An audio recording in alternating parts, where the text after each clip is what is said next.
the largest cab company in the world today, Uber, owns no cabs.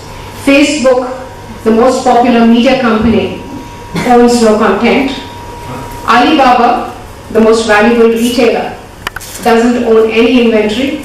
And Airbnb, the largest accommodation provider, owns no real estate. Today, we hear about little school girls from the Dharavi slums in Bombay who have used the MOOCs platform to help build a mobile app called Pani Hai Jeevan, which really means their mothers don't have to queue up in the sun to get water every day from a single tap in the slum. This is the impact of technology, and how amazing is that? Today, we hope to hear from experts, people who've had a ringside view of how cities are built and ought to be built. And we'd like to hear from them how we can leverage best this announcement of smart technology. Eberhard van der Laan, during his speech at that roundtable of us on smart cities, he said, I'm already 4 years mayor of Amsterdam, and I've met hundreds of mayors in the 4 years of other cities all over the world. And they all claim to be mayors of smart cities. The ubiquity of smart technology is evident to us all. There is no way we can do without it. There's the way forward is with it. The question is, how do we get the best of it with as little collateral damage? Because technology cannot be an end in itself. Otherwise it will be the case of the tail wagging the dog. Every technological revolution has resulted in a shift of power in the society. So there's always been a consequence to how some people got more advantage out of it and others lost. We need to ensure that its application does not lead to further concentration of power and wealth for a few, but creates a societal game on a level playing field for all, of as many as possible. Smart technology has the potential to do it, but we need to be careful as we stand on the threshold of going into the next phase. Be very careful and be certain that we have as little collateral damage to the cities we love.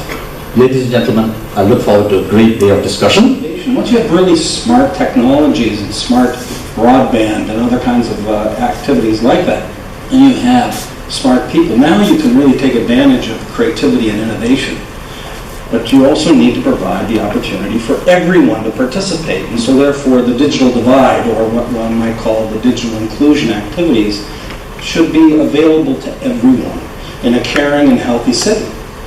People should be able, who are disenfranchised, who are elderly, infirm, what have you, they should all be able to participate in that movement. And Songdo inflexible? Well, because it was designed, and it has already been mentioned by John, as a city from a box. Stanley Gale came up with the idea to introduce an urban plan that can be replicated time over time in order to sort of speed up the urban development and also to make it cheaper. In that sense, of course, that could be innovative if you could make it that flexible and adaptive, and also to provide it to, say, the lower classes. That I think is very important in order to serve the whole society. They will say that it is very flexible and adaptable, but I think you can really question, as basically what they offer you is, say, from the elevators to the door handles, the whole urban plan, you just basically buy it. And it has been sold already twice to several cities in China, and that's being under execution at this point. But basically it is a very fixed plan, and I think that contains a very important risk in the urban development. So that's we say it's not a very flexible system. Another thing, and of course this is a great overview of how this whole new Songdo project is monitored and censored. And I'm not against technology, but I think you should also raise several questions about how your life is being censored and monitored all day long, where every step that you take. And especially also in New Songdo, there is this new program that Cisco is currently putting in place, where you, from your own home, communicate with school, with medical care. Basically, you don't even have to leave your home anymore in order to be communicating with different people. And they say, well, this is very efficient because you don't have to commute all day, but we also know that innovation in cities is taking place by encounters, as also John explained.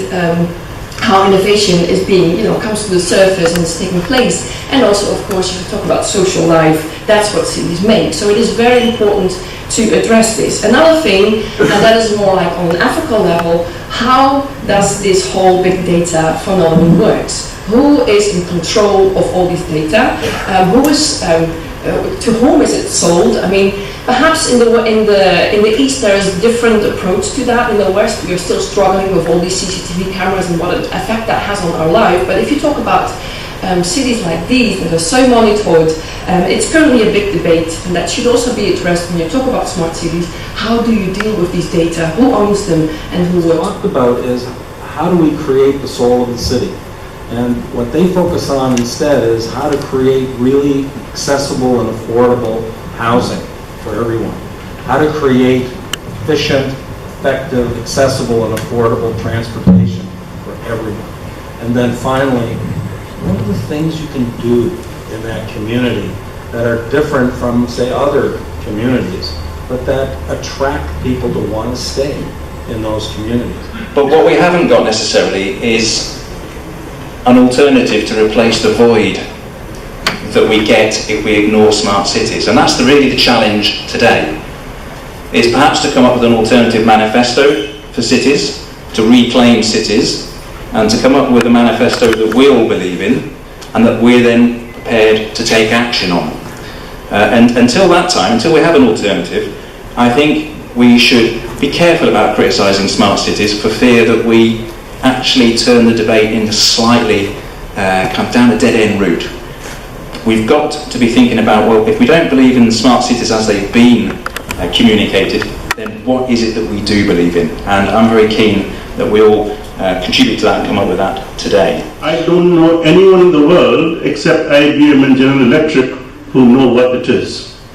If you can understand what that means, you're much better than I am. Smart communities, smart growth. Why is smart coming in the definition? Because if you're trying to define a smart city, you can't have smart in the definition.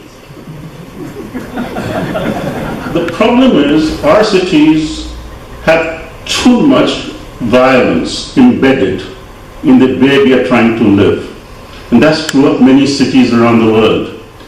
We have to somehow change that inherent violence into collaboration. Which the way we are approaching it is, we have a solution called smart technology, and now we are looking for problems. Because of street vendors, women are safer on our streets. The rich neighborhoods which don't allow street vendors, women get bothered there.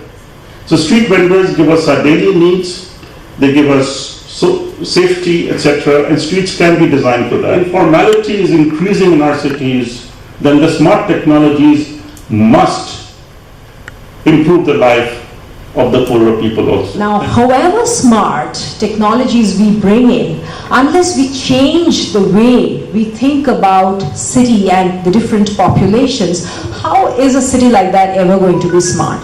So, are these today the real smart cities of India? Can we learn from informality? Can we learn to unlearn the way we plan and do urban design today and learn from the processes that work for the majority of the people?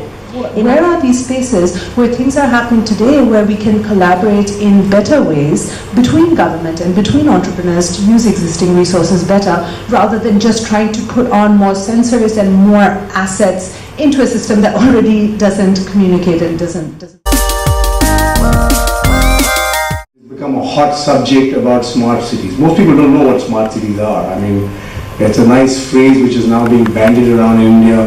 We want to get 100 smart cities. Well, let's see what happens. I think one of the big questions which is being debated and should be debated is how cities should be governed. Should they be part of a larger state, or should they be governed by a mayor, and so forth? To me, the buildings are the paneer pieces in a city, and actually the curry is the one which brings it all together, and that is the space between the buildings. So it is that public domain which is really very important, and which gives a city its identity.